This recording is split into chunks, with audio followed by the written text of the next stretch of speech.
नहीं सर, ये सब गलत बातें हैं, ये मुझ पर आरोप लगाए जा रहे हैं, जबकि हमने ऐसी कोई डिमांड नहीं की थी। ना तो हमारी इतनी हैसियत है कि उसमें तेल डलवा सके, और ना ही हम ऐसी डिमांड की थी।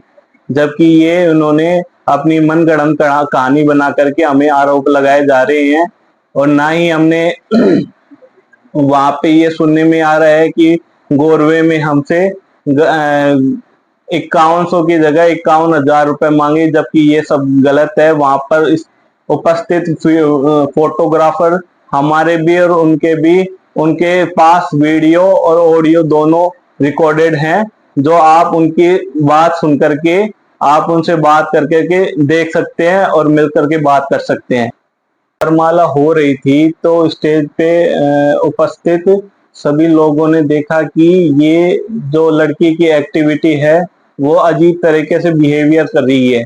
कभी वो मुंह में उंगली को दे रही है, कभी हंसे जा रही है। जब फोटोग्राफर बोलता है कि स्माइल करो तो वो कभी कुछ करने लगती है, कभी कुछ करने बोलती है कि हाथों को आप स्टैंड बाय सीधे रखो, तो कभी वो उल्टे करती है, कभी हंसने लगती है। मतलब कि एक्टिविटी थोड़ी सी अलग टाइप की हो रही थी। वो कभी फूल को उठाने लग रही थी, कभी कुछ करने लग रही थी। तो इस चीज का शक मेरे घर वालों को हुआ, और वहां पर उपस्थित मेहमानों को भी इस चीज का एहसास हुआ कि लड़की में कुछ ना कुछ कमी है। तो इस चीज को सोच करके फिर मेरे घर वालों ने उनसे, उनके जो भैया हैं डॉक्टर साहब कमल जी, उनसे बात की थी। फिर उन्होंने बताया कि इसकी प्रिस्क्रिप्शन जो भी है, दवाइयां जो चल रही हैं वो सन 2016 से चल रही हैं। जो इसकी दिमाग की हालत खराब थी वो अभी तक जारी है, अभी की ठीक नहीं हुई है। जो ये जो प्रोग्राम होते हैं, प्रोग्रामों में क्या नाम है इसके, से क्या इवेंट में ट्रिगर का काम करती है, जिससे ये ऐसी हरकतें करने लग जाती है जिससे इनको दौरे आने लग जाते हैं। ये सब उनसे बात उनके भाई ने कही, भाई ने कही थी, और ये बातें उन्होंने हमसे पहले छुपाई भी थी। ना मतलब तो ये बात आपसे छुपा दी थी, रिश्ता करने से पहले आपको छुपा दी। हकीकत कब चला, पता चला? हकीकत जब चला, जब वहां पे वरमाला स्टेज पे प्रोग्राम, जब वो ऐसी हरकतें करने लग रही थी, तब घर वालों को शक हुआ। जब ऐसी बात आपको लगी थी, आपके परिवार वालों को आपको कहना चाहिए था, आप वहां से भागा क्यों? सर ऐसी कोई बात नहीं थी, वहां से हम भगे नहीं थे।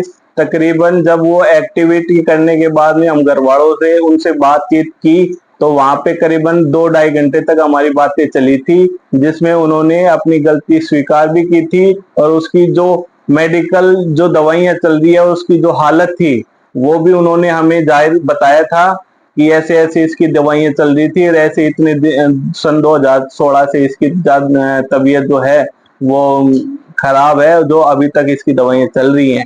बोर्ड की ओपिनियन लेकर के फिर वो जो बोर्ड कहेगा कि ये ठीक हो सकती है, उसके बाद हम शादी कर लेंगे। और ये बात क्लियर होने के बाद में हम वहां से सारे परिवारजन जो चलने लगे।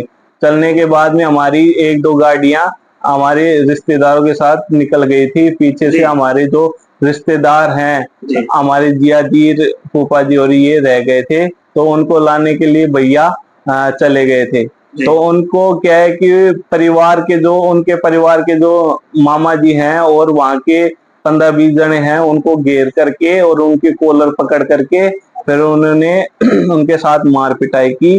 फिर भैया ने मैया के साथ मार पिटाई की, और उनके जो फोन है वो छीन लिए गए थे, है ना। और ये चीज हमें पहले भैया ने कहा कि हमारे साथ ये मार पिटाई हो रही है, फोन के द्वारा पहले बात हुई थी, इससे आप थाने में चले जाओ। और थाने में जाकर के हमने वहां पे बात की और वहां से पुलिस वाले को भेजा। थाने के बाहर ही बैठा हुआ था, मैं था, मेरे फोटोग्राफर दोनों भाई, और ड्राइवर जितेंद्र सिंह जो पाटन का रहने वाला है। फॉर्चूनर की डिमांड का ऐसा कुछ नहीं है।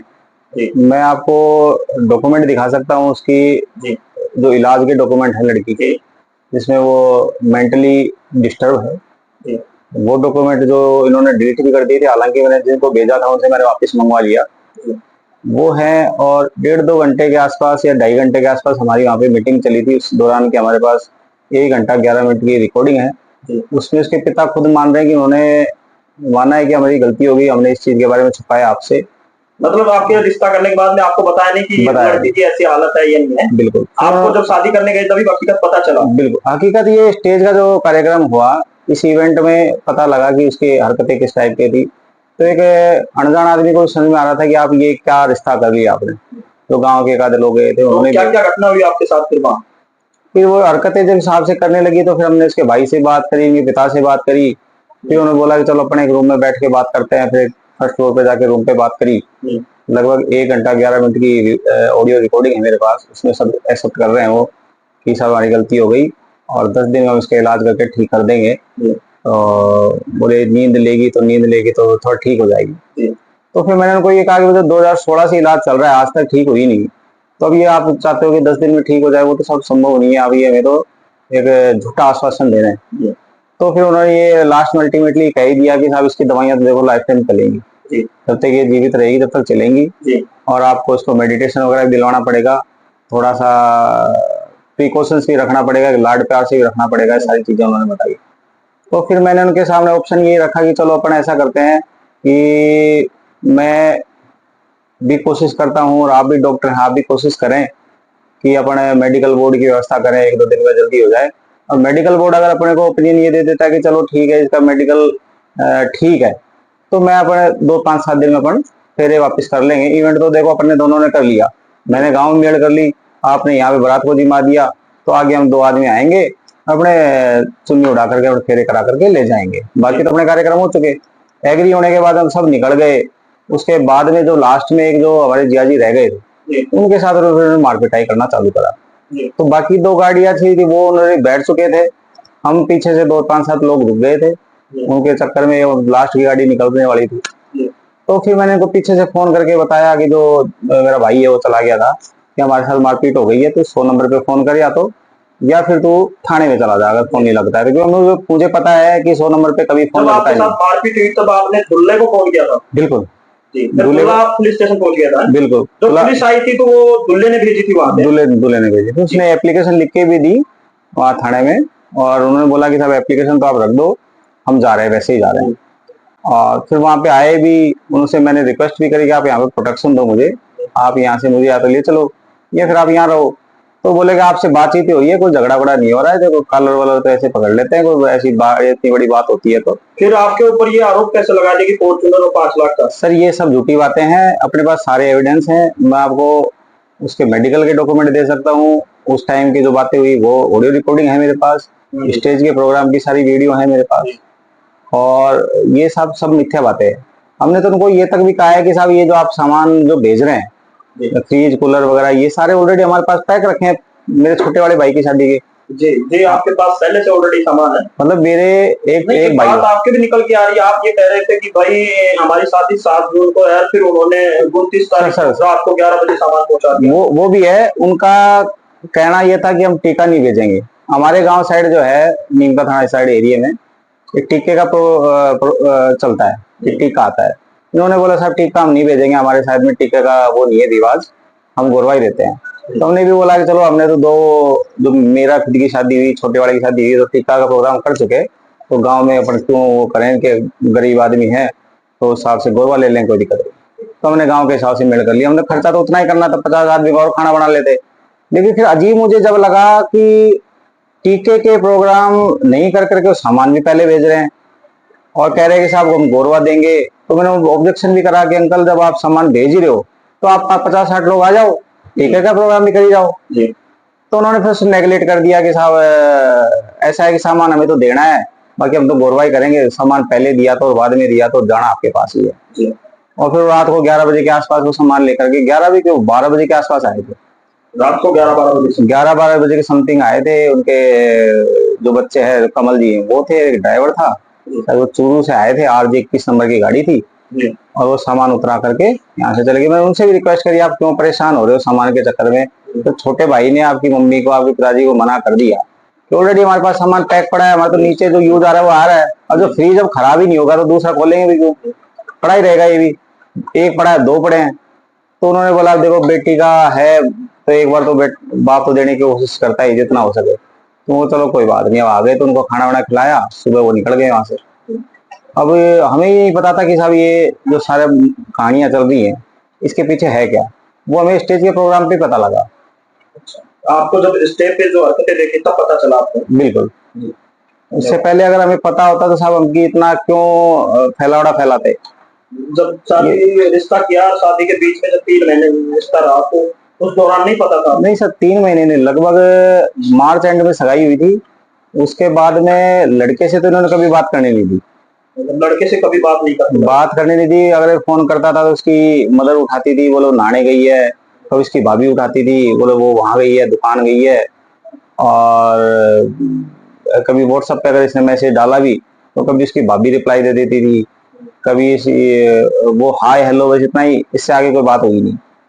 कि हम दुल्हे के पिता से हम बात करेंगे कि घोड़की गांव में जो आप बारात लेके गए थे तो वहाँ क्या घटना हुई, जो 5 लाख रुपए और फॉर्च्यूनर की बात हुई थी, वो क्या मामला था? क्या मामला था जी बाबूजी, जो आप लोगों ने फॉर्च्यूनर की और 5 लाख की बात आई आपके सामने, उस मामले के बारे में आप क्या कहोगे? फॉर्चूनर की पैसे की कोई बातचीत नहीं हुई साहब वहाँ पर। हमें पता ही नहीं इस बात के बारे में कि हमने की कुछ डिमांड भी की है क्या। ये सब झूठी मनगढ़ंत कहानी है। हमारे ऊपर ब्लेम लगाने के लिए जो झूठा वीडियो बनाया है सब।